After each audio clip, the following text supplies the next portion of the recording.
জাতি কি ক্ষমতা রাখে আপনাকে ক্ষমা করার? নবীর সাথে বেয়াদবি করেছে আর আপনি তাকে মাফ করে দিলেন, সে বলছে আমি মাফ চাই। সে আপনার কাছে মাফ চাইলে কি আপনি মাফ করার ক্ষমতা রাখেন? আপনি কে? হু আর ইউ? আপনি কে? আপনি মাফ করবেন? সে তো বেয়াদবি করেছে আমার নবীর সাথে। যদি নবী মাফ করেন তাহলে মাফ হবে, নবী মাফ না হলে মাফ হবে না। ওই রওজা মোবারকে গিয়ে কান্দেন ওখানে যাইয়া, তারপর নবী যদি সুপারিশ করে তারপরে কপালে তওবা কবুল হবে, না হলে হবে না। এটাই ফতোয়া। এই গাধাগুলারে মাঝে মধ্যে মন চাই যে বসে বসে পড়াই। কোরআনের নাসেখ মনসুখ বুঝে না, মৌলবি ওয়াজ করে বাংলাদেশের মঞ্চে বসে, সে বলছে কোরআনের আবার নাসেখ মনসুখ কি আছে? ওয়াজ করবেন আমার বাবা আলাউদ্দিন সাহেব। আমি আপনাদেরকে বলতে চাই আমরা এখনো বেঁচে আছি, ফারদার সাবধান। কথা বলবে খুব হিসাব করে, তোমাদের কি মাপার পাল্লা এখনো কিন্তু বেঁচে আছে। জনতার ঢল, ব্যক্তির সাপোর্ট, এগুলো নয়, জ্ঞানের পরিমাপক। তোমার যে জ্ঞানটা সেটা মাপার মতো মানুষ পৃথিবীতে কি আছে? আমার নবী বলছেন না, ভয় করো না, শাফাআতি লিআহলিল কাবাইরি মিন উম্মতি, আমার উম্মতের মধ্যে তোমরা যারা গুনাহ কবিরা করেছো ভয় নাই রে, কিয়ামতের ময়দানে আমি আছি। সেদিন ইন্না উম্মতি ইউদাউনা ইয়াউমাল কিয়ামতি গুররাম মুহাজ্জালিনা মিন আসারিল উযু, আমার উম্মত যে উযু করেছে নামাজের উযুর এই দাগগুলো তার হাতের মধ্যে সব চকমক চকমক করবে, আর তাদেরকে ডাকা হবে তোমরা আমার উম্মত, চলে আসো আমার কাছে। প্রিয় নবী সাল্লাল্লাহু আলাইহি ওয়াসাল্লাম তার উম্মতের পাশে, ওই মানুষটার যখন বদের পাল্লা ভারী হয়ে যাবে, জাহান্নামের ডোরা কাটা পোশাক যখন পরানো হবে, ফেরেশতা যখন নিয়ে যাবে, ওয়াসিকাল্লাযীনা কাফারু ইলা জাহান্নামা যুমারা, দলে দলে ধাক্কাইয়া ধাক্কাইয়া যখন নেওয়া শুরু করবে, আমার নবীজি বলেন ফেরেশতা থামাও। ফেরেশতারা বলবে কেন? আমাদের তো ফয়সালা হয়ে গেছে, রেজাল্ট এসে গেছে, এখন থামাবার সুযোগ নেই, জাহান্নামে নিতে হবে। নবীজি ওই মুহূর্তে নিজের দাড়ি মোবারক ধরে আল্লাহকে বলবেন যে আল্লাহ, আমার এই উম্মত আমার উপরে দরুদ শরীফ পড়েছে, আমার চোখের সামনে জাহান্নামে যাবে, এটা হতে পারে না। তখন আল্লাহ পাক রব্বুল আলামিন বলবেন ফেরেশতারা আমার নবী যা বলে তোমরা তা শোনো। ফেরেশতারা আবেদন করবে, হে নবী, হে সাইয়্যিদুল মুরসালিন, ইমামুল আম্বিয়া ওয়াল মুরসালিন, আপনি কি বলেন? নবীজি বলছেন আরেকবার উঠাও পাল্লায়। যখন এই নেকের পাল্লা হালকা আবার হয়ে যাবে, নবীজি একখানা কাগজ দিয়ে দিবেন, সেই কাগজ গণার সাথে সাথে সেটা কি হয়ে যাবে? ভারী হয়ে যাবে। যখনই ভারী হয়ে যাবে তখন ওয়াসিকাল্লাযীনা তাকাউ রাব্বাহুম ইলাল জান্নাতে যুমারা, তখন জান্নাতে নেওয়ার জন্য জান্নাতের ফেরেশতারা তাকে নতুন ভাবে জান্নাতের পোশাক পরানোর জন্য আসবে। এটা কার কারণে? নবীর কারণে না? আর মৌলবী ওয়াজ করে দিয়ে দিল কি যে নবীর কোনো শক্তি। এটা কি আপনি বিশ্বাস করেন? হাত উঁচু করে বলেন নাকি বিশ্বাস করেন? বিশ্বাস করেন না। এই দরবারে যারা আপনারা এসছেন, আমি মনে প্রাণে বিশ্বাস করি তারা এখান থেকে হেদায়েত নিয়ে যাবেন। অনেক মাহফিল এমন আছে যেখানে বক্তাও গুনাহ করে, শ্রোতারাও গুনাহ করে।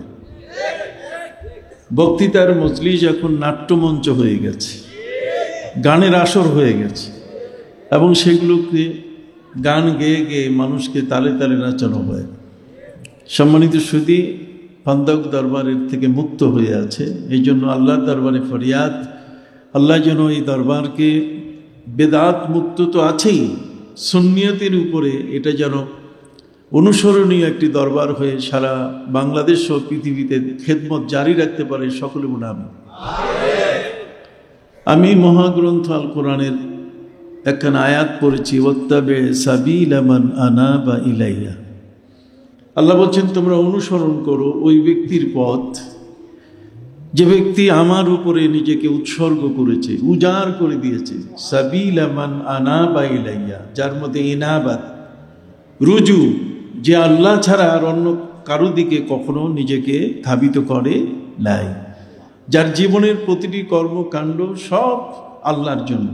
ওয়াত্তাবি সাবিলা মান আনাবা ইলাইয়া সুম্মা ইলাইয়া মারজিউকুম, আরেকটি ওয়ার্নিং এর মধ্যে, আরেকটি সতর্কবাণী, তোমরা তাদের অনুসরণ করবে যারা আমার জন্য জীবন উজাড় করে দিয়েছে। আর তোমরা মনে রাখবে আমার কাছেই তোমাদেরকে ফিরে আসতে হবে। তোমরা যা কিছু করছো তোমাদের প্রত্যেকটি বিষয়ে এটি নিয়ে তোমরা আমার কাছে আসবে। ইলাইয়া মারজিউকুম, কথা বুঝে গেছে? আমার কাছে তোমাদেরকে ফিরে আসতে হবে। ফাউনাব্বিউকুম বিমা কুনতুম তা'মালুন, এবং তোমাদেরকে আমি জানিয়ে দেব যে তোমরা কি কাজটি করেছো, তোমাদের কর্মকাণ্ড কি ছিল। আমরা আজকের এই আয়াতের আলোকে যদি লক্ষ্য করি তাহলে আমরা দেখতে পাবো এই পৃথিবীতে কয়েক ধরনের মানুষ আছে। সুম্মা আওরাসনাল কিতাবাল্লাযীনা ইসতাফাইনা মিন ইবাদিনা ফামিনহুম যালিমুন লিনাফসিহি ওয়া মিনহুম মুকতাসিদ ওয়া মিনহুম সাবিকুম বিল খায়রাতি বিইজনিল্লাহ যালিকা হুয়াল ফাদলুল কাবীর। আল্লাহ বলছে, আমি যে কিতাব নাজিল করেছি এই কিতাব আমার বান্দাদের হাতে আছে, কিন্তু অনেক বান্দা আমার এই কিতাবখানা পড়ে তার উপরে জুলুম করে।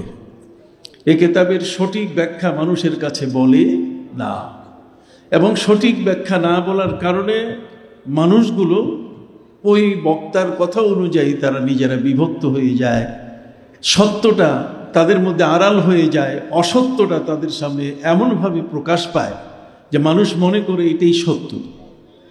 কথা বুঝতে পারছেন? যেমন পবিত্র কোরআন মজিদ আল্লাহ পাক রব্বুল আলামিন যে আয়াতগুলো দিয়েছেন, সে আয়াতগুলোর মধ্যে 25টি আয়াত এমন আছে যে আয়াতগুলো মনসুখ হয়ে গেছে, যে আয়াতগুলোর হুকুম নাই। এই আয়াতগুলো এগুলো পালনীয় নয়, এগুলো তেলাওয়াতে আসবে, তর্জমায় আসবে, তবে এটা কোনো অবস্থাতেই কোনো হুকুম, কোনো আদেশ পালন করার ক্ষেত্রে ব্যবহৃত হবে না। এই ধরনের আয়াতের সংখ্যা কত? 25টি। তার মধ্যে একটি বলি, ওয়ালাল্লাযীনা ইউতীকুনাহু ফিদিয়াতুন তুআমু মিসকিন। ইসলামের সূচনা লগ্নে একটা নিয়ম ছিল যে যদি কোনো ব্যক্তি রোজা রাখতে না পারে, তাহলে রোজার বদলে সে যদি ফিদিয়া দিয়ে দেয়, মিসকিনকে যদি খাওয়ায় দেয়, তাহলে সে সুস্থ মানুষটা রোজা না রেখে মিসকিনকে খাওয়াই দিলেই যথেষ্ট হয়ে যাবে। ওয়ালাল্লাযীনা ইউতীকুনাহু ফিদিয়াতুন তুআমু মিসকিন, তার মানে নিজে রোজা না রেখে অন্য কাউকে মিসকিনকে খাওয়াই দিলে তার রোজা হয়ে যাবে। এটা কোরআনের এই আয়াতের উপরে আমল ছিল, কিন্তু সেই আমলটা আল্লাহ তাআলা বাতিল করে দিয়েছেন যে না, ফামান শাহিদা মিনকুমুশ শাহরা ফালিয়াসুম, যে রমজান মাস পাবে তাকে রোজা রাখতে হবে। সুবহানাল্লাহ বলেন। সে সুস্থ হোক, এই সুস্থতার পরিমাপ আল্লাহ দিয়েছেন। ফামান কানা মিনকুম মারিদান আও আলা সাফারিন ফাইদ্দাতুম মিন আইয়ামিন উখরা। যদি কেউ অসুস্থ হয়, যদি বিদেশ সফরে থাকে, প্রবাসে থাকে, তাহলে অন্য সময় সে আদায় করবে। এখানে মূল দুটো জিনিস, একটা হচ্ছে আগে ছিল আমভাবে অনুমতি, একটা সাধারণ ব্যাপক অনুমতি ছিল। একটা সুস্থ মানুষ রোজা না রেখে কি করতে পারে? মিসকিনকে খাওয়াই দিতে পারে। কথা বুঝতে পারছেন? আপনি জানেন ইমাম আবু হানিফা রহমতুল্লাহ আলাইকে প্রশ্ন করা হয়েছে, ইমাম আবু হানিফা, পৃথিবীর মধ্যে নামাজের গুরুত্ব বেশি না রোজার গুরুত্ব বেশি? কোন জিনিসটির গুরুত্ব বেশি? ইমাম আবু হানিফা রহমতুল্লাহ আলাইহি বলেছেন যে নামাজের গুরুত্ব তো আছে, কিন্তু তার চেয়ে রোজার গুরুত্ব কি বেশি। নামাজ এটা কোনো কোনো ক্ষেত্রে মহিলাদের উপরে মাফ হয়ে যায়, কিন্তু রোজা এটা পুরুষ বলেন মহিলা বলেন কারো ক্ষেত্রে কি হয় না, মাফ হয়। ফামান কানা মিনকুম মারিদান আও আলা সাফারিন ফাইদ্দাতুম মিন আইয়ামিন উখরা। তার মানে রোজা রাখতেই হবে, এখন অসুস্থ পরে রাখতে হবে, এখন কোনো কারণে রুগ্ন, তার সুস্থতা আসলে কি পালন করতে হবে? রোজা পালন করতে হবে। ফামান শাহিদা মিনকুমুশ শাহরা ফালিয়াসুম। কি চমৎকার আমরা বুঝে গেলাম। এখন যদি কোনো ব্যক্তি ওয়ালাল্লাযীনা ইউতীকুনাহু ফিদিয়াতুন তুআমু মিসকিন, রোজা না রেখে যদি সে সুস্থ মানুষটা কোনো মিসকিনকে খাওয়ায়, তাহলে কি রোজা হবে? আবার বলেন রোজা হবে? অত্যন্ত সেন্সিটিভ একটি বিষয়। তার মধ্য থেকে কেউ আবার নাক গলাতে চেয়েছেন যে যদি কোনো শ্রমিক কাজ করে, রিক্সাওয়ালা যদি রিক্সা চালায়, কথা বুঝতে পারছেন, যে ব্যক্তি মাটি কেটে কাঁধে বহন করে এক জায়গা থেকে আরেক জায়গায় নিয়ে যাচ্ছে, লেবার যারা, তাদের রোজা দরকার নাই, ওরা পরে রাখবে। কিন্তু কোরআনের আয়াতের মধ্যে কোথাও নাই ফামান কানা মিনকুম মারিদান আও আলা সাফারিন। এখানে মারিজ অসুস্থ অথবা বিদেশ সফরে যদি থাকে, এখানে কথা বলা হয় নাই যে কেউ যদি লেবার হয়, শ্রমিক হয়, তার জন্য রোজা মাপ। এটা আমার মনে হয় আলাউদ্দিন জিহাদি সাহেব পান নাই। কথা বুঝতে পারছি? সম্মানিত সুধী, আসুন পবিত্র কোরআন মজিদ আল্লাহ পাক রব্বুল আলামিন যে আয়াতগুলো তিনি নাজিল করেছেন প্রতিটি আয়াতের উপরে ওলামায়ে কেরাম আলোচনা রাখেন। হযরতে আলী রাদিয়াল্লাহু তাআলা আনহু যখন কোনো মজলিসের পাশ দিয়ে যেতেন, কোনো বক্তা যখন বক্তৃতা দিত, সেই বক্তার মজলিসে তিনি তার মঞ্চে এসে বসে যেতেন। হযরতে আলী রাদিয়াল্লাহু তাআলা আনহু শেরে খোদা হযরতে আসাদুল্লাহিল গালিব, আল্লাহর সেই বিজয়ী সিংহ হযরতে আলী রাদিয়াল্লাহু তাআলা আনহু, বক্তার ওয়াজ শুনে তিনি যেতেন না, বক্তার ওয়াজ শুনে তিনি মঞ্চে চলে আসতেন। হযরতে আলী রাদিয়াল্লাহু তাআলা আনহু হলেন বিশাল জ্ঞান ভাণ্ডারের একটি ফটক। তিনি প্রিয় নবী সাল্লাল্লাহু আলাইহি ওয়াসাল্লাম বলেছেন, আনা মাদিনাতুল ইলমে ওয়া আলিয়ুন বাবুহা, আমি হচ্ছে জ্ঞানের শহর, জ্ঞানের সমুদ্র, আর আলী হচ্ছে তার কি দুয়ার, তার ফটক, দরজা। আলীর দরজা ছাড়া নবীর জ্ঞানের সাগরে কেউ প্রবেশ করতে পারবে না। কিন্তু দুঃখজনক, ওই আলীকে কষ্ট দেওয়ার মানুষও আমাদের সমাজে কি আছে, আছে কি না? হযরত আলীকে মদখোর বলে, হযরত আলীকে এটা বলে, সেটা করে, মাতাল বলে, কত কথা, মানে আনব্যালেন্স, কোনো কথার ব্যালেন্স বলতে গেলে কিছু নাই। অথচ হযরত আলী রাদিয়াল্লাহু তাআলা আনহু তিনি হলেন এমন যিনি আহলে বায়ত। প্রিয় নবী সাল্লাল্লাহু আলাইহি সাল্লাম হযরতে হাসান রাদিয়াল্লাহু তাআলা আনহুকে ডান পাশে আর ইমাম হুসাইন রাদিয়াল্লাহু তাআলা আনহুকে বাম পাশে, বাম রানের উপরে বসালেন, আর নিজের ডান পাশে তিনি তার প্রিয়তম কন্যা হযরতে ফাতেমা সাইয়্যিদাতু নিসায়ে আহলিল জান্নাহ, নবী তনয়া, নবী কন্যা ফাতেমা তার পাশে দাঁড়ালেন ডান পাশে, আর হযরতে আলী রাদিয়াল্লাহু তাআলা আনহুকে তিনি পিছনে দাঁড় করালেন। দাঁড় করাবার পরে একটি চাদর মাথার উপরে দিয়ে তিনি আল্লাহর কাছে বলেন, আল্লাহুম্মা হাউলাই মিন ইতরাতি, আল্লাহুম্মা হাউলাই মিন আহলি, এরা আমার আহাল, এরা আমার আহলে বায়ত। সুবহানাল্লাহ। সম্মানিত সুধী, এই চাদরের মধ্যে 5 জন মানুষ, 5 পাঞ্জেতান, 5 পাঞ্জেতনের মর্যাদা এত বড়। প্রিয় নবী সাল্লাল্লাহু আলাইহি ওয়াসাল্লামের সেই স্ত্রী আমাদের আম্মা জান হযরতে উম্মে সালামা রাদিয়াল্লাহু তাআলা আনহা, তিনি ওই চাদরের ভিতরে মাথা ঢুকাই দিছেন যে আমিও 5 জনের সাথে 6ষ্ঠ জন। নবী করিম সাল্লাল্লাহু আলাইহি ওয়াসাল্লাম তার মাথা সরাই দিয়ে বললেন, তোমাকে আল্লাহ তাআলা তো মর্যাদা দিয়েছেন, ইন্নামা ইউরিদুল্লাহু লিইয়ুযহিবা আনকুমুর রিজসা আহলাল বায়ত ওয়া ইউতাহহিরাকুম তাতহীরা। তুমি তো আহলে বায়ত, তুমি তো আহলে বায়ত আছো। এখন এই আহলে বায়ত কোরআনে বলতে গেলে কারা কারা? আহলে বায়তের ব্যাখ্যা হলো, কেউ কেউ হচ্ছে আহলে বায়ত এমন নসবী, আর কেউ হচ্ছে সববী। সববী মানে যে কারণে তিনি আমার আহলে বায়ত, আমার ঘরের পরিবারের সদস্য হয়েছেন। এই পরিবারের সদস্য হওয়ার জন্য যে বিষয়টা, সেটা হলো একটা কারণে, অর্থাৎ স্ত্রী হিসাবে তিনি আমার ঘরে আসছেন। তিনি স্ত্রী হিসাবে যদি ঘরে আসে, তাহলে পরিবারভুক্ত তিনিও কি আহাল, তিনিও আহলে বায়ত। কথা কন না? তিনিও কি আহলে বায়ত। আরেকটা হচ্ছে আহলে বায়ত নসবী। নসবী শব্দের অর্থ হচ্ছে ঔরজাত সন্তান। কথা বুঝতে পারছেন? তাহলে ঔরজাত সন্তান তারাও কিন্তু আহাল। তাহলে এই আহাল, এই 2 আহালের মধ্যে আর আমার নবী করিম সাল্লাল্লাহু আলাইহি সাল্লাম যে আহাল বললেন, সেই আহাল আরেক। আপনি কি বুঝতে পারছেন? সম্মানিত সুধী, বৈবাহিক কারণে, বিবাহের সূত্র ধরে যারা ঘরের মধ্যে এসছে, কোনো স্বামীর ঘর করছেন, তারাও আহলে বাইতের সদস্য। কিন্তু সেই আহলে বাইতের সদস্য হওয়ার পরও নবী করিম সাল্লাল্লাহু আলাইহি ওয়াসাল্লাম হযরতে আম্মা জান উম্মে সালামা রাদিয়াল্লাহু তাআলা আনহাকে বের করে দিলেন, তো তুমি এই চাদরের ভিতর থেকে বের হয়ে যাও, কারণ তোমাকে আল্লাহ তাআলা আমার পরিবারের সদস্য হিসেবে আলাদাভাবে সম্মান দিয়েছেন। আর আজকের আমি যাদের উপরে আমি চাদর দিচ্ছি এবং আল্লাহর কাছে আমি যাদেরকে ইতরাত বলে, শুধু তাই নয়, কুল্লা আসআলুকুম আলাইহি আজরান ইল্লাল মুআদ্দাতা ফিল কুরবা। উম্মত, তোমাদের কাছে আমি কিছুই চাই না, আমি তোমাদের কাছে দিন নিয়ে এসেছি। তায়েফের ময়দানে কাফেরদের আঘাতে লহুলাহা, রক্তে রঙিন হয়ে গিয়েছে আমার দেহ।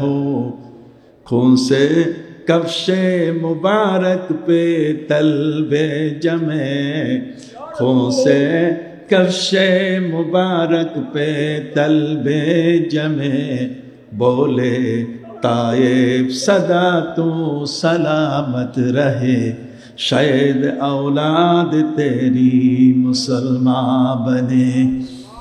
তাইফের ময়দানে এত বড় পাথরের আঘাত, যুবকদের পাথরের আঘাতে নবীজির দেহ মোবারক থেকে রক্ত ঝরছিল।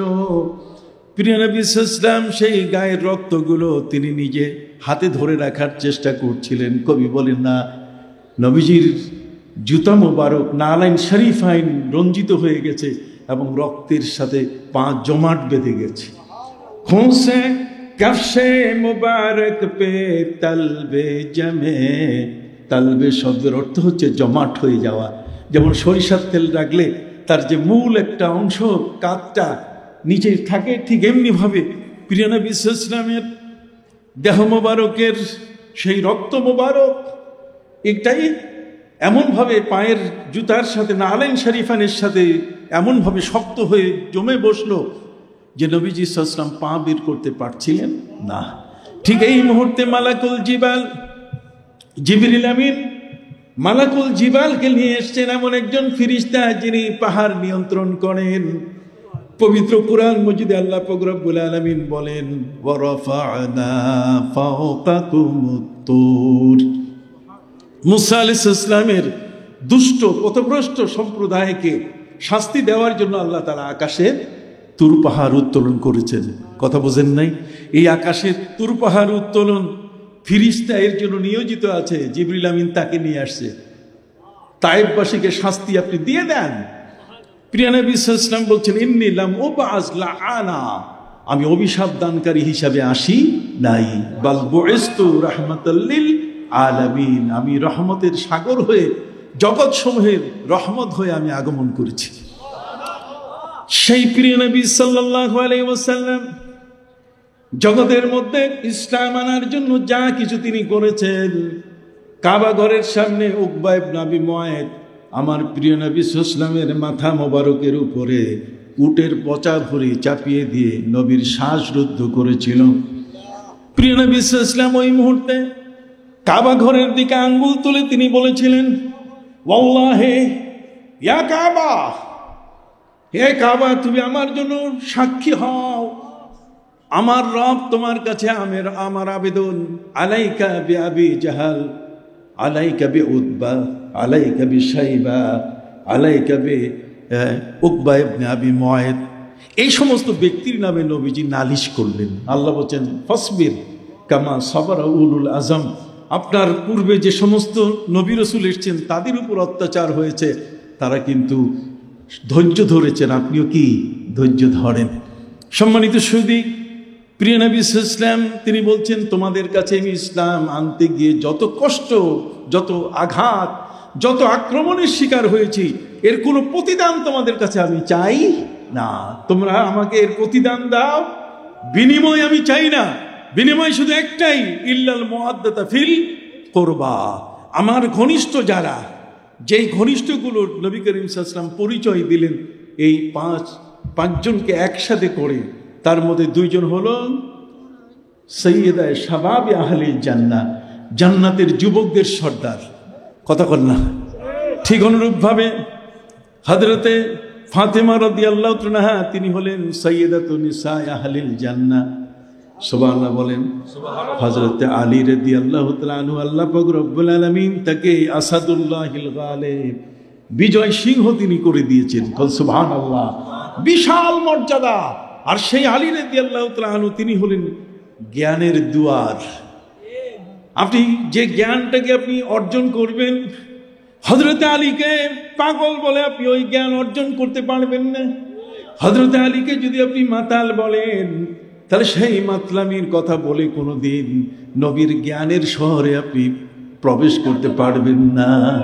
তার কারণ হচ্ছে একটাই, যে আপনি যেই জ্ঞান নিয়ে প্রবেশ করতে চাচ্ছেন সেই জ্ঞানটা ময়লাযুক্ত হয়ে গেছে, জ্ঞানের উপরে আস্তর পড়ে গেছে, ওই জ্ঞানটা পরিষ্কার জ্ঞান না।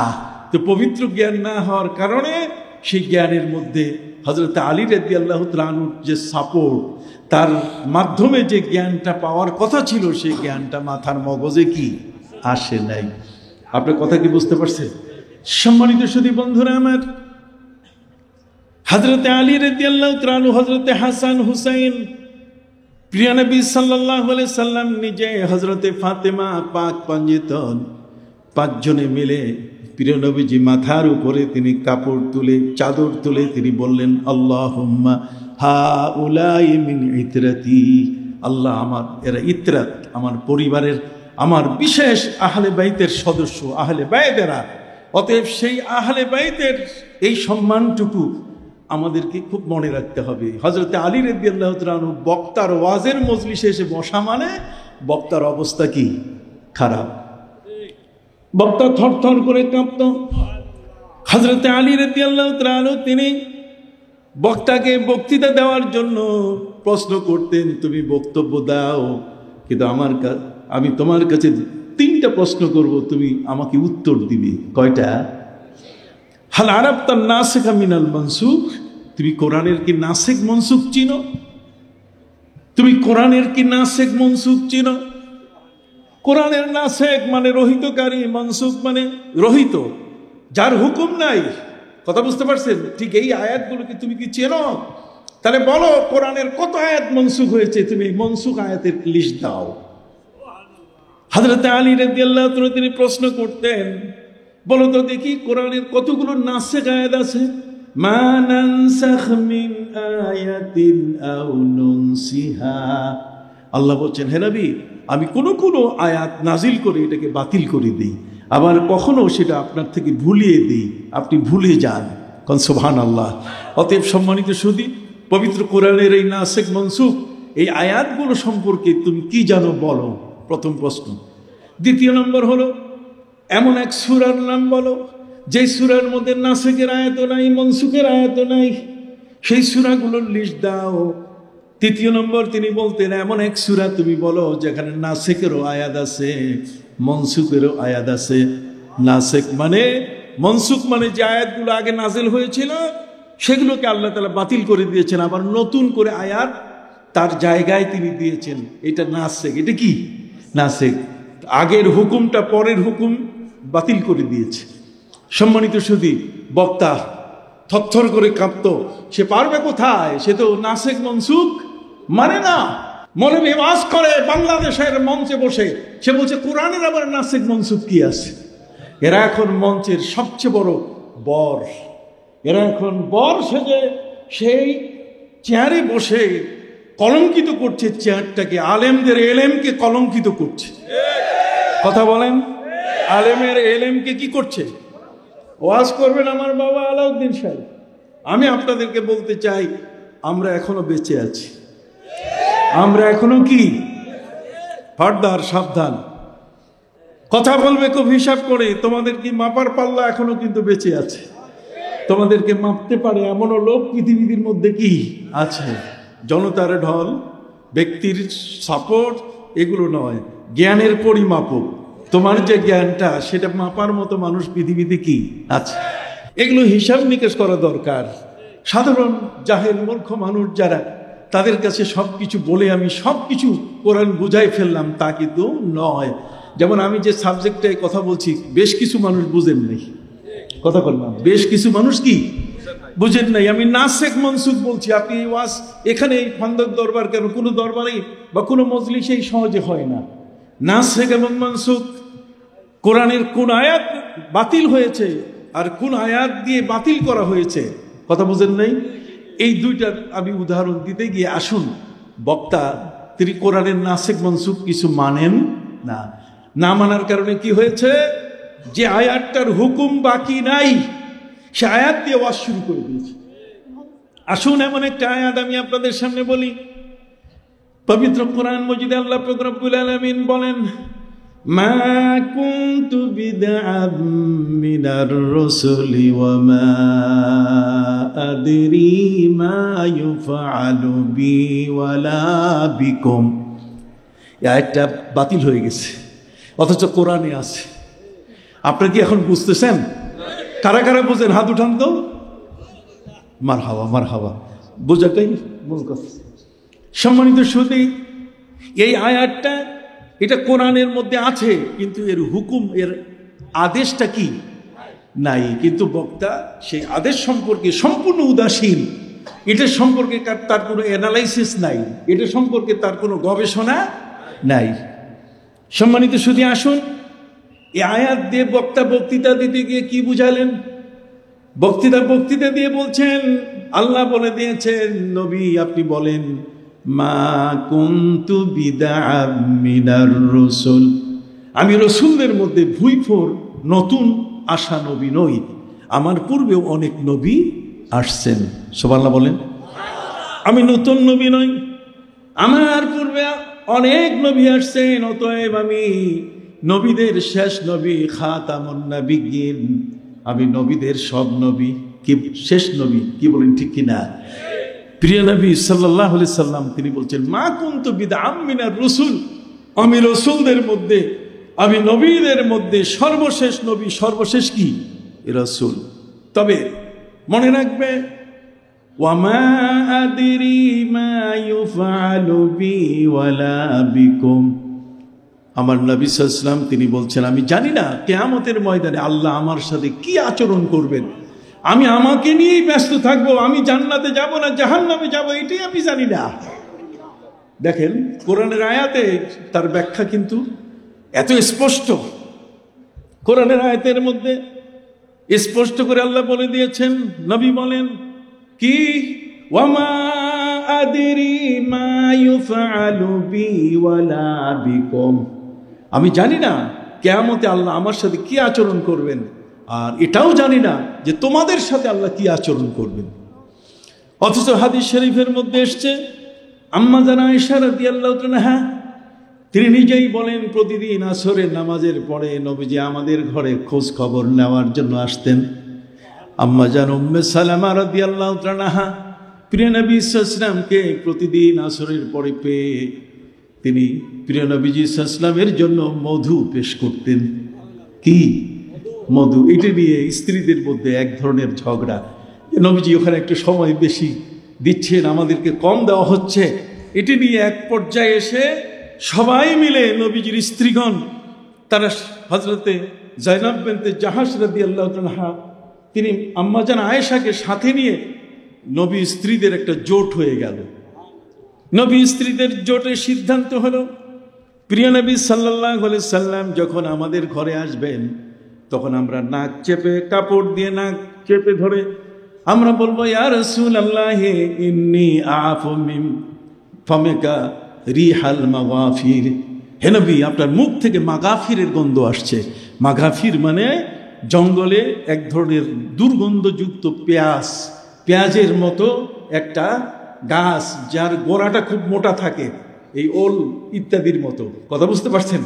সম্মানিত সুধী, সেটা খেলে পড়ে ওই ঘরের মধ্যে আর কেউ ঢুকতে পারে না, এত দুর্গন্ধ। প্রিয় নবী সাল্লাল্লাহু আলাইহি ওয়াসাল্লাম তিনি ঘরে প্রবেশ করার সাথে সাথে আম্মা জান আয়েশা রাদিয়াল্লাহু তাআলা নাকের মধ্যে হাত দিয়ে বলেন, হুজুর থাকতে পারতেছি না।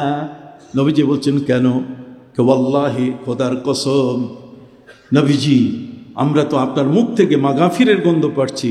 নবী করিম সাল্লাল্লাহু আলাইহি ওয়াসাল্লাম বলছেন, আমিও খোদার কসম করে বলছি, ওয়াল্লাহি মা আকালতুল মাগাফিরা, আমি মাগাফির খাই নাই, আমি মাগাফির খাই নাই। তোমরা কি বলো? ঠিক আছে, তোমার ঘরে আমি আর এখন থাকবো না। তিনি চলে গেলেন হযরতে যায়েনব বিনতে জাহাশের ঘরে। সেখানে যাওয়ার পরে উনিও একই কথা, সব স্ত্রী একই কথা। নবীজি বুঝতে পারছেন ওই মধু খাওয়ার কারণে লেট হয়েছে, এই কারণে তারা চায় যে ওই লেটটা না হয়ে যেন সমান সমান সময় সবাই যেন পায়। কথা বুঝতে পারছেন? প্রিয় নবী সাল্লাল্লাহু আলাইহি সাল্লাম তিনি বললেন, শোনো আমি কিন্তু মধু হারাম করে নিয়েছি, আমি আর মধু পান করব না। এই দেখেন বক্তা দুইখানে দুইটা ওয়াজ করে। কয়টা? দুইটা। একটা হলো সূরা তাহরিম। সূরা তাহরিমের মধ্যে নবীজি নিজের উপরে মধু তিনি নিষেধ করে নিলেন, নিষিদ্ধ করে নিলেন, মধু আমি পান করব না। নবীজি যখনই নিষিদ্ধ করলেন, তখনই আল্লাহ পাক রব্বুল আলামিন নবীকে জিজ্ঞাসা করলেন, ইয়া আইয়ুহান নাবিয়্যু লিমা তুহাররিমু মা আহাল্লাল্লাহু লাক তাবতাগি মারদাতা আজওয়াজিক।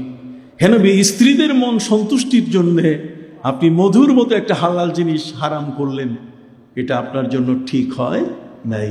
কাজী কাদ ফারাদাল্লাহু তাহিল্লাতা আইমানিকুম, আপনি যে কসম খেয়ে বলছেন মধুপান করব না, আপনি কসম ভেঙে ফেলেন, এখন মধুপান করেন। আমার নবীজির সাথে সাথে মধুপান করলেন।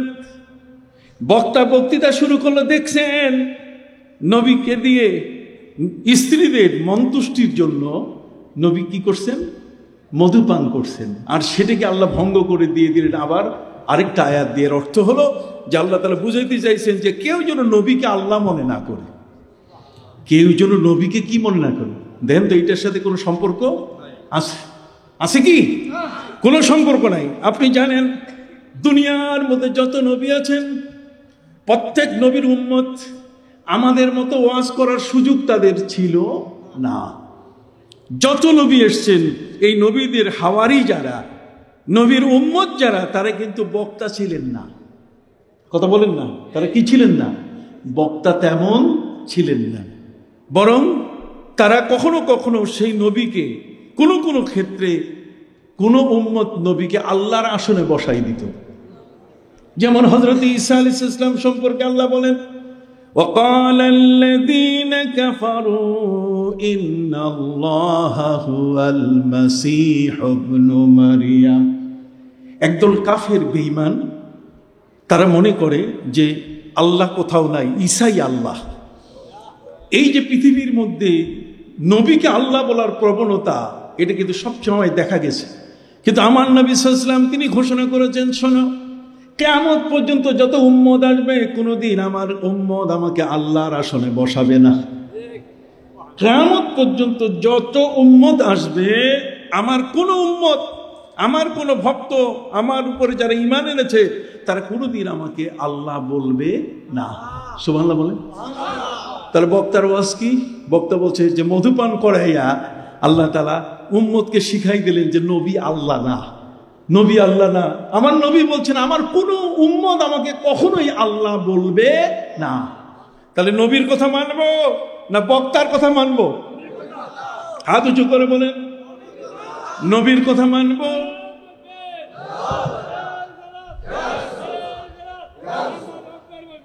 যদি ওয়াজ যদি বুঝে থাকেন, দেখেন কত সূক্ষ্মভাবে আঘাত করে ফেললো।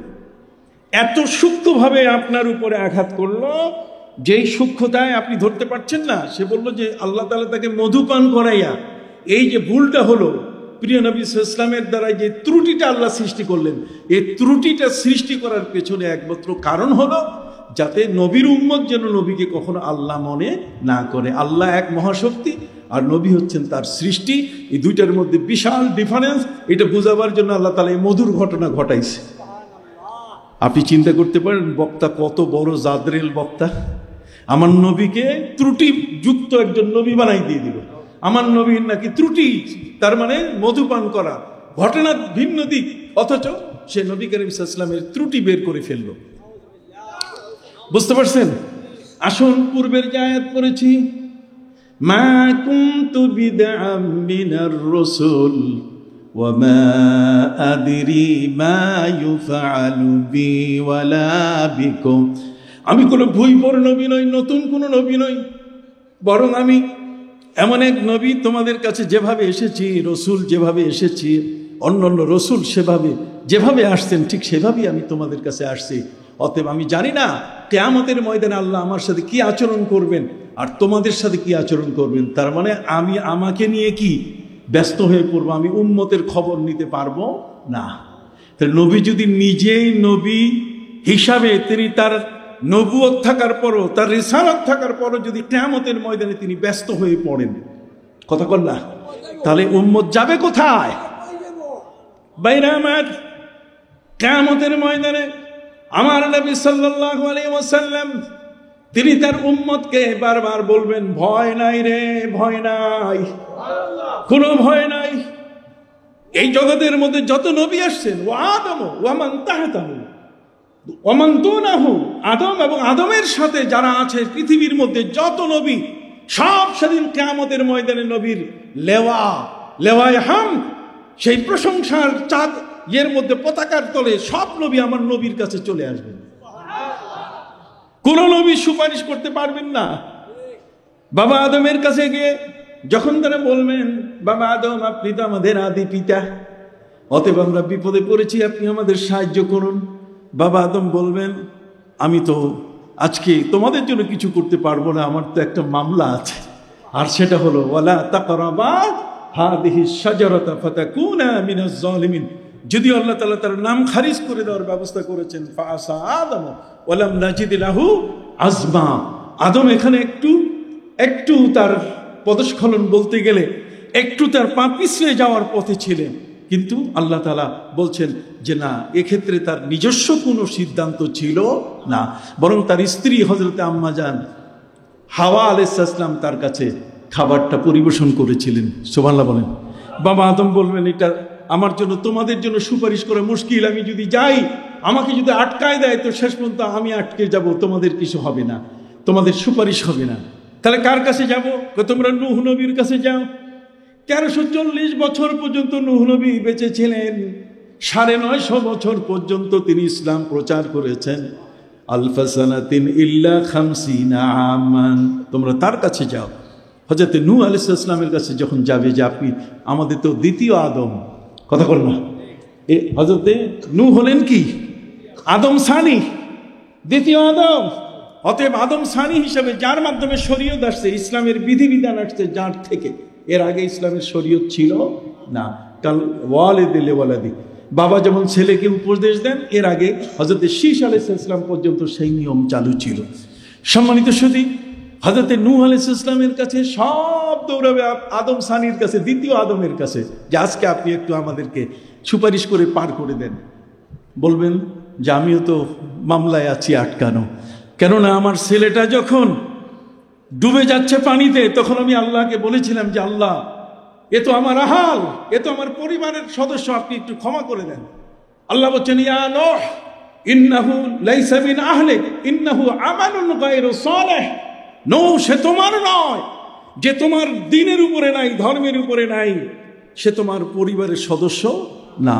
এই জন্য ইসলামের আইন এসছে এর থেকে, নূহ আলাইহিস সালাম থেকে ইসলামের আইন এসছে যে কোনো বাবার সন্তান যদি হিন্দু হয়ে যায়, বৌদ্ধ হয়ে যায়, খ্রিস্টান হয়ে যায়, ইসলাম যদি ত্যাগ করে, তাহলে বাপের সম্পদ পাবে না। বলেন না, বাবার সম্পদ কি পাবে না? ইন্নাহু লাইসা মিন আহলিক, সে তোমার আহাল নয়। অতএব যে আহাল নয়, সে আমার কোনো সম্পদের অধিকারীও নয়। আপনারা কি বুঝতেছেন? আমি সংক্ষেপে বলে যাব, আমার বাবার কষ্ট হচ্ছে, আমি সংক্ষেপে বলে যাব। ভাইরা আমার, হযরত নূহ আলাইহিস সালাম বলবেন, আল্লাহ তাআলা সেদিন আমাকে ধমক দিয়েছিলেন, ওই ধমকটা মনে আছে, যদিও আমি আউযুবিল্লাহ পড়ছি, কথা কন না, কিন্তু তারপরও যদি সুপারিশ করার জন্য যাই, তাহলে সেখানেও কি আমাকে ফেলতে পারে। এইভাবে নবীদের কাছে যাওয়া হবে, শেষ পর্যন্ত সবাই মিলে দেখাই দিবে মুহাম্মদুর রাসূলুল্লাহ সাল্লাল্লাহু আলাইহি ওয়াসাল্লামের কাছে যাও। তো নবী পারবেন না কিছু, ওয়ামা আদরি মা ইউফআলু বি ওয়ালা বিকুম, আমি জানি না আমার সাথে কি আচরণ হবে আর তোমাদের সাথে কি আচরণ হবে, আমার করার কিছু থাকবে না। কাজেই যার যার মেশিনে তেল দাও, তোমাদের নামাজ না পড়লে তোমরা জান্নাতে যাবে না, জাহান্নামে যাবে, তোমাদের ব্যাপার। আমি আমার নিজেকে নিয়ে কিয়ামতের মধ্যে ব্যস্ত থাকবো। এই জন্য আপনাদের কাছে বলতেছিলাম, আম্মা জান আয়েশা রাদিয়াল্লাহু তাআলা বলেন, প্রতিদিন আসরের সময় আপনি আমাদের খোঁজ খবর নেন। নবীজি, কিয়ামতের ময়দানে কি আপনি আমাদের খোঁজ খবর নেবেন? প্রিয় নবী সাল্লাল্লাহু আলাইহি ওয়াসাল্লাম, মহানবী সাল্লাল্লাহু আলাইহি ওয়াসাল্লাম বিশ্বনবী না, কি মহানবী, জোরে বলেন কি মহানবী।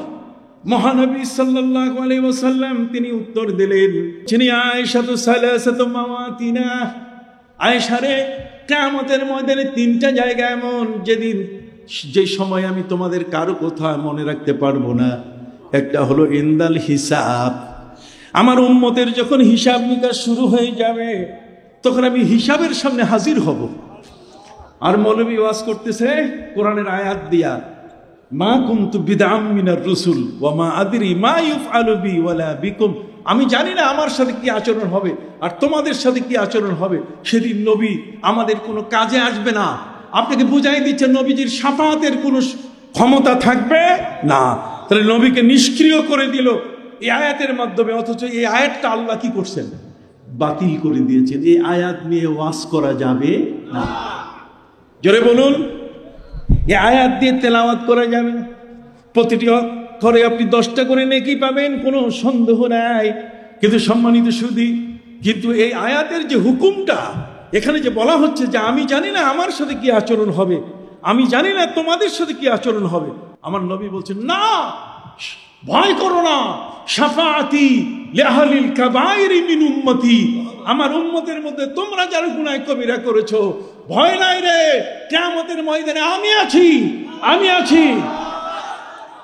সেদিন ইন্না উম্মতি ইউদাউনা ইয়াওমাল কিয়ামতি গুররাম মুহাজ্জালিনা মিন আসারিল উযু, আমার উম্মত যে উযু করেছে, নামাজের উযুর এই দাগগুলো তার হাতের মধ্যে, এগুলো সব চকমক চকমক করবে। আর তাদেরকে ডাকা হবে, তোমরা আমার উম্মত, চলে আসো আমার কাছে। ইন্না উম্মতি ইউদাউনা ইয়াওমাল কিয়ামতি গুররাম মুহাজ্জালিন, গুররে মুহাজ্জাল বলে তাদের চেহারাগুলো এত চমকাবে।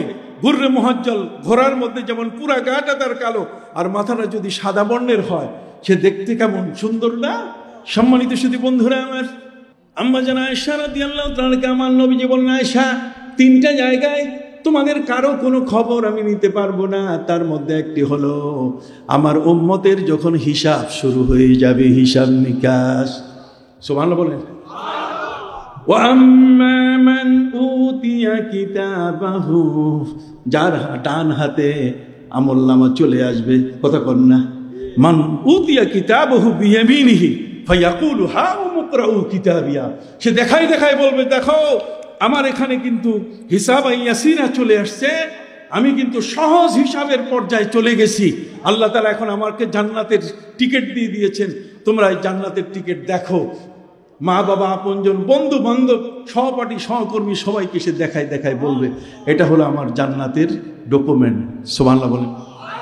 আর যারা বাম হাতে আমলনামা, এরা কি পিঠের দিকে তাদের হাত থাকবে আর বলবে, ইয়া লাইতানি লাম উতা কিতাবিয়া, আফসোস যদি আজকে বিচার না হতো তাহলে আমার এই অভাগা, আমার এই দুর্ভাগ্য কখনো হতো না।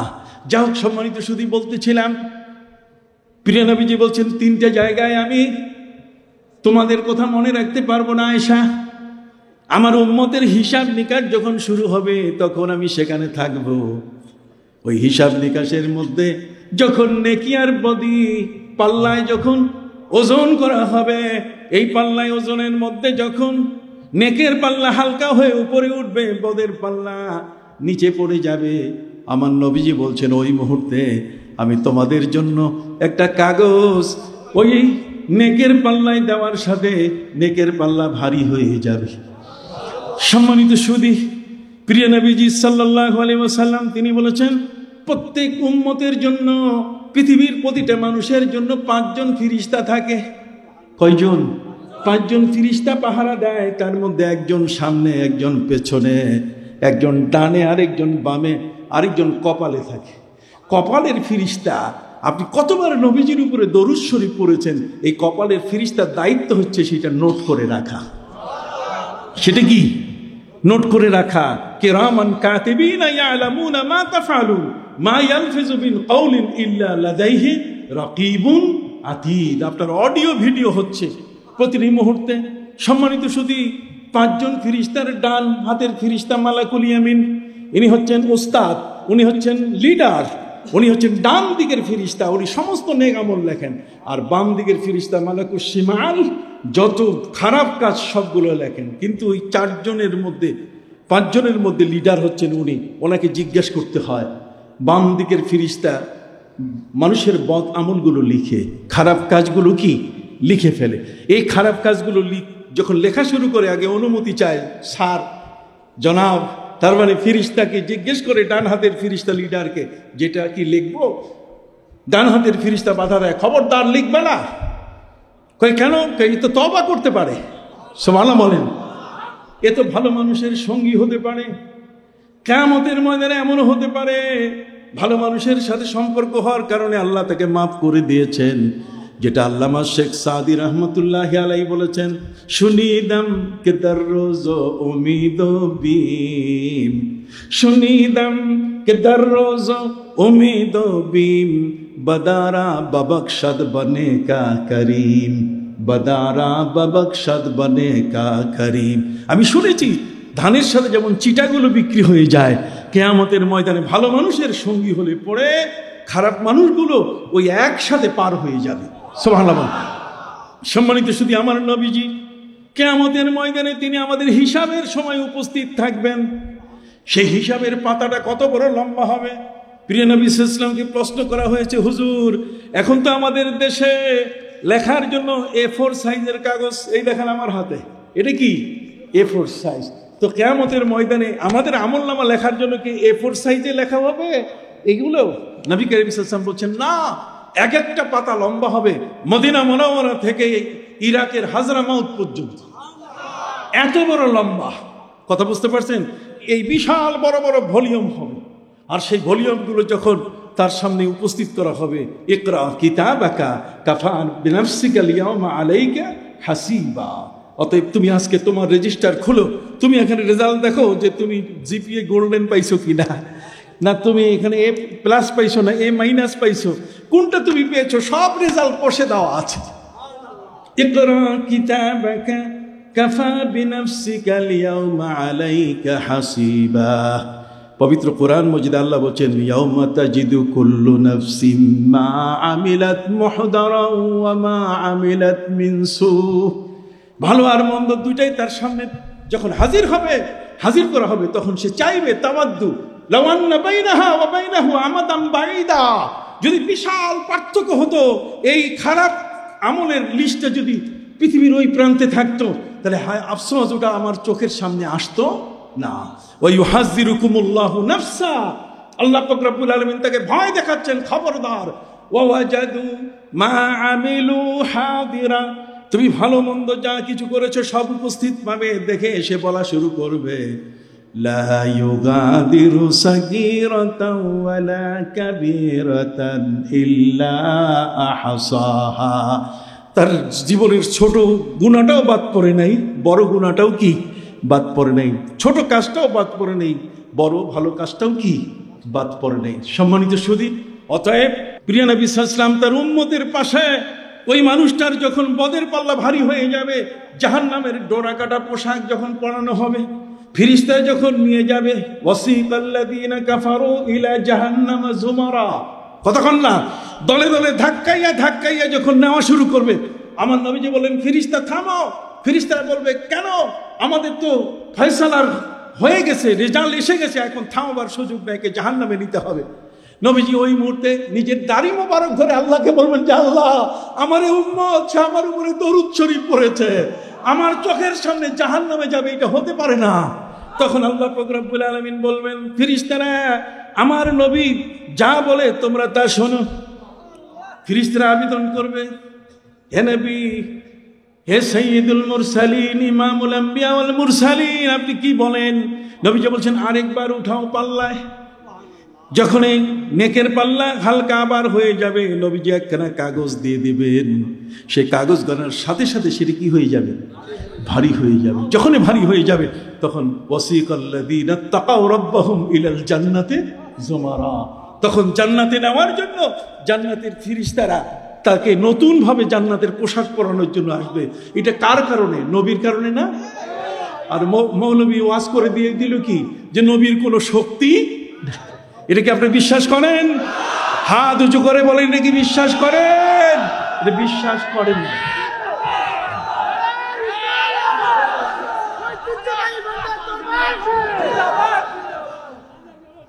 ভাইরা আমার, অতএব নবীজি কিয়ামতের ময়দানে নিষ্ক্রিয় হয়ে থাকবেন। তিনি কিয়ামতের ময়দানে একে অপারগ হয়ে থাকবেন, নিজেকে নিয়ে উনি চিন্তায় মগ্ন থাকবেন, তিনি উম্মতের দিকে তাকাবার সুযোগ পাবেন না। তাহলে হাউজে কাউসারে পানি পান করাবে কে? এই গাধাগুলারে মাঝে মধ্যে মন চায় যে বসে বসে পড়াই, মন চায় বসে বসে কি পড়ায়, কোরআনের নাসখ মনসুখ বুঝে না, হযরত আলী রাদিয়াল্লাহু তাআলা এই জন্য এসে বসে গেছেন যে তুমি নাসিখ মানসুখ চিনো কি না, তুমি কোরআনের কোন আয়াতটা বাতিল হয়েছে, কোন আয়াতের হুকুম নাই, কোন আয়াতটা তেলাওয়াত করা শুধু যাবে কোরআনে আছে, এটা সংখ্যা কত, যার হুকুমটা বাকি নাই, বক্তার কাছে কোনো তথ্য নাই, সেই কোরআন শুধু পড়ছে, নিজে মুফাসসিরে কোরআন হয়ে গেছে, আন্তর্জাতিক, তার মানে বাংলাদেশের বাইরে সে যায় নাই, হয়ে গেছে আন্তর্জাতিক। কথা বুঝতে পারছেন? সম্মানিত সুধী বন্ধুরা আমার, যে কারণে আমার মাওলানা আলাউদ্দিন জিয়াদি সাহেব দেখেন না, বর্তমান সময়কালে প্রত্যেকটা কথার একের পরে এক কিতাব থেকে হাওয়ালা দিয়ে এটার উত্তর তিনি দিতেই থাকেন। আমি বসে বসে তখন দোয়া করি যে আল্লাহ তার সিনাটাকে আরো তুমি শক্তিশালী করে দাও, আল্লাহুম্মা আইয়িদহু বিরূহিল কুদুস, তুমি তাকে জিবরিল আমিন দিয়ে সাহায্য করো, তার জবানটাকে আরো পরিষ্কার করে দাও, তার ভাষাকে আরো পরিষ্কার করে দাও, তার সিনার মধ্যে শক্তিকে আরো তুমি প্রশস্ত করে দাও। সুবহানাল্লাহ বলো। বাবা, আমার কথাগুলো কি বুঝতেছেন আপনারা? আমি একটা একাডেমিক কথা বলতেছি, এই কথাগুলো এই কারণে বলতেছি যে ধোঁকা কিভাবে দেয় মানবরূপী শয়তান আপনার নবীকে, আমার প্রিয় নবী সাল্লাল্লাহু আলাইহি ওয়াসাল্লামকে কিভাবে আমাদের থেকে আলাদা করে দেয়, যে নবী নিজেই কিয়ামতের ময়দানে বাঁচবেন না, ওনার নিজের হিসাব নিকাশ নিয়ে উনি ব্যস্ত থাকবেন, উনি আমাদের দিকে তাকাবেন কখন? ওয়া মা আদরি মা ইউফআলু বি ওয়ালা বিকুম। অথচ আমার নবী সাল্লাল্লাহু আলাইহি ওয়াসাল্লাম বলেন কিয়ামতের ময়দানে সবাই সেজদায় পড়ে থাকবে, বেনামাজিগুলো দাঁড়ায় থাকবে, এদের কোমর ভাঙবে না। কথা বলেন। এরপরে আল্লাহ আমাকে বলবেন ইরফা রাসাক, হে নবী আপনি মাথা উঠান, ওয়াশাফে তুশাফা, আপনি সুপারিশ করেন, আপনার সুপারিশ আজকে কবুল করা হবে। সুবহানাল্লাহ বলেন। আমার নবী সাল্লাল্লাহু আলাইহি সাল্লাম বলেন ওই মুহূর্তে যেই লোকটার পাল্লায় আমি কাগজ দিয়ে দিলাম, সে ওই সাথে সাথে জান্নাতে যাবে না, সে জানতে চাইবে আপনি কে, আপনার পরিচয় দেন। আমার প্রিয় নবী সাল্লাল্লাহু আলাইহি ওয়াসাল্লাম বলবেন আমি তোমার সেই নবী যার উপরে মোহব্বত করে দাঁড়াইয়া কিয়াম করে ইয়া নবী সালাম আলাইকা তুমি বলেছো, যার প্রতি তুমি দরুদ পড়েছো, সালাম দিয়েছো, ইয়া আইয়ুহাল্লাযীনা আমানু সাল্লু আলাইহি ওয়া সাল্লিমু তাসলিমা। ওয়া সাল্লিমু শুধু বলেন, তাসলিমা আরেকটা শব্দ বাড়াই বলছেন, তার মানে সম্মান করতে হবে আমার নবীকে। ওয়া তুআযিরুহু ওয়া তুআক্কিরুহু ওয়া মান ইউআযযিম শাআইরাল্লাহ ফাইন্নাহা মিন তাকওয়াল কুলুব। সবগুলোর অর্থ একটাই, যে নবীকে কেউ যদি অসম্মান করে তাহলে এই দুনিয়ায় যেমন সে অভিশাপে পড়বে, লাআনাহুমুল্লাহু ফিদ দুনিয়া, সেই দুনিয়ায় যেমন বিপদে পড়বে, আখিরাতেও কি আল্লাহ তাআলা তাকে ছাড়বেন না, লাঞ্ছিত করবেনই। যেহেতু নবীর সাথে, নবীর ব্যাপারে আল্লাহ কাউকে কম্প্রোমাইজ করেন না। তিনটা জিনিসে আল্লাহর কোনো কম্প্রোমাইজ নাই, তিনটা জিনিসে কোনো আপোষ নাই। কয়টা? তিনটে জিনিসে আপোষ নাই। একটা জিনিস হলো যদি আল্লাহর সাথে কেউ শিরক করে, ইন্না শিরকা লাযুলমুন আযীম, ইন্নাল্লাহা লা ইয়াগফিরু আন ইউশরাকা বিহি ওয়া ইয়াগফিরু মা দুনা যালিকা লিমান ইয়াশা। শিরক আল্লাহ মাফ করবেন না। দ্বিতীয় নম্বর হলো নবীর সাথে বেয়াদবি আল্লাহ মাফ করবেন। আপনি মাফ চাইলেন, আপনি আমার কাছে মাফ চাইলেন, আপনি জাতির কাছে। জাতি কি ক্ষমতা রাখে আপনাকে ক্ষমা করার? কথা বলেন না। আমি কি বলছি বলতে পারছি আপনাদেরকে? জাতির আপনার আমার ক্ষমা করার ক্ষমতা আছে? নবীর সাথে বেয়াদবি করেছে আর আপনি তাকে মাফ করে দিলেন, সে বলছে আমি মাফ চাই, মাফ চাই। সে আপনার কাছে মাফ চাইলে কি আপনি মাফ করার ক্ষমতা রাখেন? আপনি কে? হু আর ইউ? আপনি কে? আপনি মাফ করবেন? সে তো বেয়াদবি করেছে আমার নবীর সাথে। যদি নবী মাফ করেন তাহলে মাফ হবে, নবী মাফ না হলে মাফ হবে না, নবী মাফ না করলে মাফ হবে না। কথা বুঝতে পারছেন? আপনি যার সাথে বেয়াদবি করছেন তার কাছে মাপ নিতে হবে, আর তার সাথে মাপ নিতে গেলে তার রওজায় যেতে হবে। ওয়ালাউ আন্নাহুম ইযযালামু আনফুসাহুম জাউকা ফাস্তাগফিরুল্লাহ ওয়াস্তাগফারা লাহুমুর রাসূল। ওই রওজা মোবারকে গিয়ে কান্দেন ওখানে যাইয়া, তারপর নবী যদি সুপারিশ করে তারপরে কপালে তওবা কবুল হবে, না হলে হবে না। এটাই ফতোয়া, এটাই কি ফতোয়া। কথা বুঝতে পারছেন?